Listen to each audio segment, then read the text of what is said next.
যি ধৰণে সেৱা শুশ্ৰূষা তুতি নীতি শ্ৰদ্ধা প্ৰীতি আদৰ আশ্বাস আদি কৰিব লাগিছিল তৎস্বৰূপ কৰিব পৰা নাই।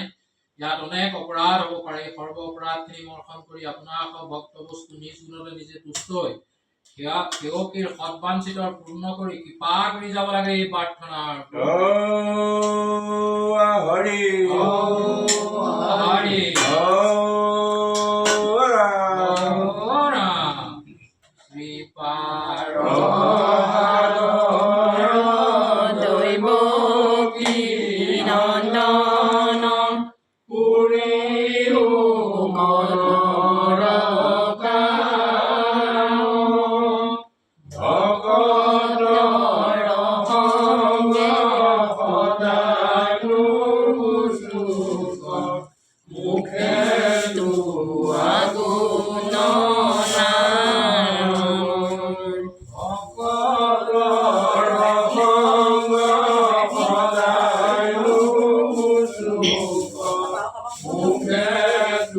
Wow.